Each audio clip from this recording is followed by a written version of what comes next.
I was young and I didn't understand it all, but it seemed very important that my father should do something about the difficulties that the people of Jerusalem were having to deal with daily. The sounds of the caravan still ring in my head when I think of the day he left to ask his brother Nehemiah to come back and help us. It would take a miracle for the king to let Nehemiah, his trusted steward, to return to Jerusalem. I was told Papa would be gone for weeks, perhaps months, and we had said special prayers for a safe journey because traveling was dangerous as a child. My world was being turned topsy-turvy. I was so afraid for Papa, but Mother said we need to trust in God and be strong and courageous, just like Moses and Joshua, who brought God's people through the wilderness and across the Jordan and into our homeland. Come in! Oh, welcome, Mazel Tov. Hey, All right, good to see you all. Sit, have a seat. Share with us. Share. Give us some stories. Oh, sure. Speak up, though, because he's can't quite hear as well as he used to. And this is 300 or so BC. Germs weren't invented yet. No need to wake the apple.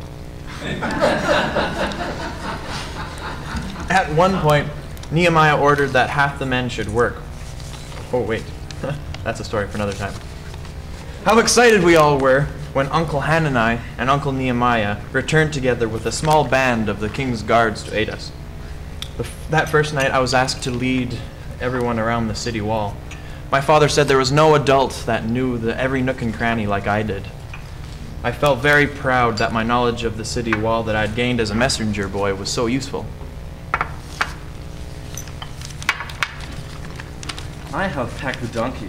In the middle of the night, we left the house. Quietly, cautiously, we went along the wall through the rubble. The wall was broken and the gates were burned.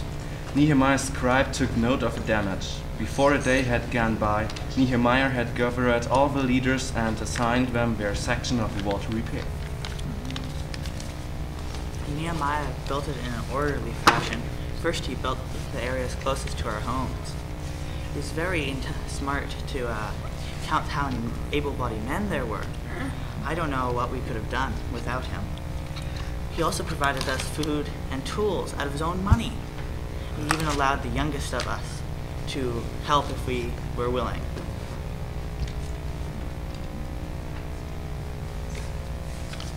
Come,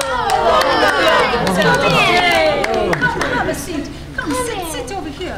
Come sit on these chairs over here. Come, you know me. Go sit on the chair. Yes. Tell us, share with us some stories. Okay, I will. One of my first memories was seeing Uncle Elisha. He was the priest, standing with his sons and brothers in front of the new gate, the sheep gate. It was a very warm morning, and the sun was shining brightly. I remember the fresh smell of newly cut cedar and the dust of masonry mixed with the earthly odors of oxen and donkeys. Yeah. Auntie was holding me so I could see the ceremony as they consecrated the new doors and thank God for his help in their work. Everyone cheered and there was such joy and excitement. I think the whole city must have come out to watch. We sang and danced around and praised God most of the morning.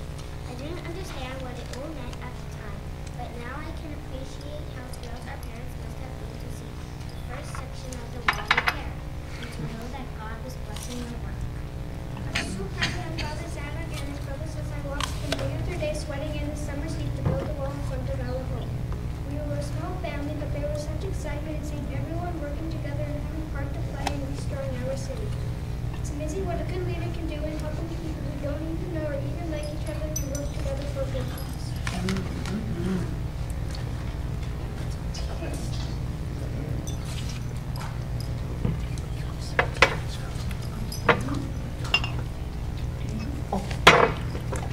I know our family had always had some problems with another neighboring family over some long forgotten misunderstandings. I was young, so I never quite knew all of the story of why there was such tension between our families. It was something to do with the fact that they had married into a Gentile family, and they could be trusted. and they couldn't be trusted. But when we saw them working on the wall with us, we all had a change of heart and helped each other. We could see God's blessing in that. Not only was the wall being mended, but so were the families and friendships.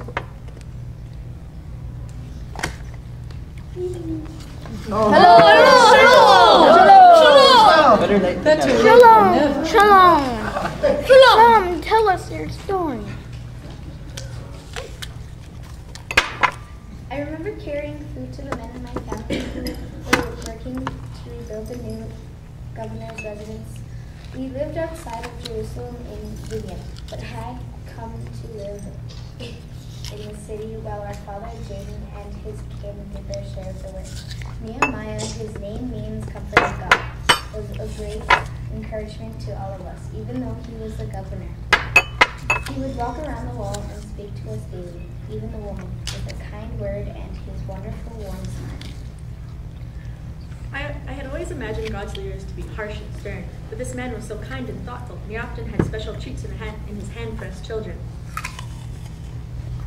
He said we were having to do the work of adults, caring for siblings, preparing food, running errands, and more, so our parents could do the work of building. He was proud of us and our service to God. My parents often spoke of how dedicated and wise he was, especially in dealing with our enemies. At the time, I did not know who our enemies were, but my parents said they were powerful and always trying to stop our work. I knew all about our enemies' plot. My father told me about Sanballat and Tobiah's schemes to stop us from building the wall. So we had to have our weapons by our sides as we worked. Some of us youngins got to be asked to be runners or spies or sentinels. I got to be a spy myself. It was very scary, but at least we were prepared for the attacks. I hardly slept sometimes, but it was worth it because my father's lives depended on us. At one point, Nehemiah ordered that half the men should work while the other half stood guard with their weapons ready. So we were prepared when the attackers came, but it was really God who deserves all the credit for foiling Tobiah's schemes and protecting us all. In spite of constant attackers, we did not lose even one man while rebuilding the city. I'm still amazed by this when I think of all the people who were against us. Nehemiah always encouraged us to be strong and courageous. He often told us, if God is on our side, then how can anyone be against us? It was an amazing time building the wall, and how God blessed every step of the work being done. The best part was the feast after the gates had been hung. Do you remember Ezra reading the Torah? Yeah.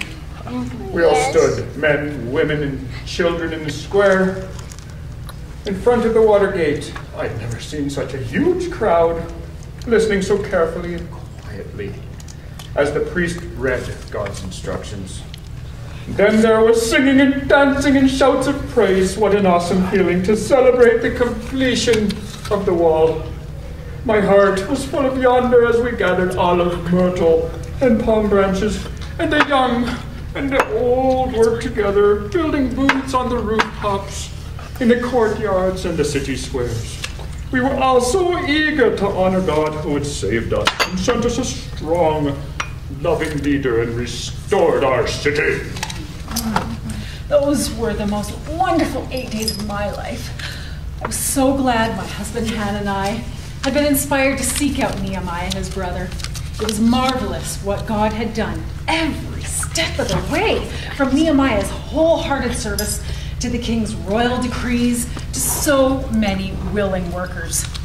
And the whole project was completed in only 52 days. What a miracle! What a miracle.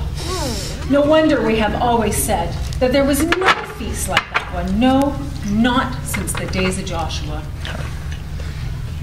Let's sing.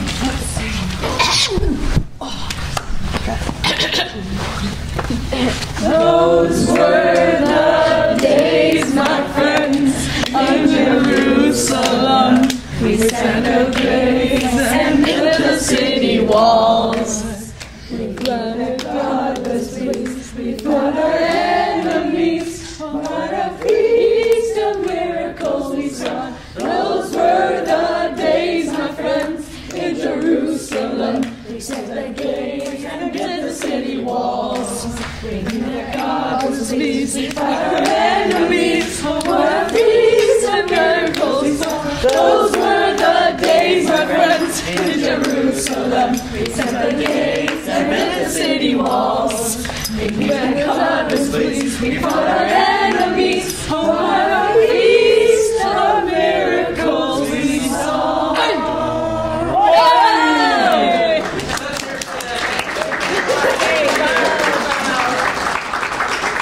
Sorry. There it is.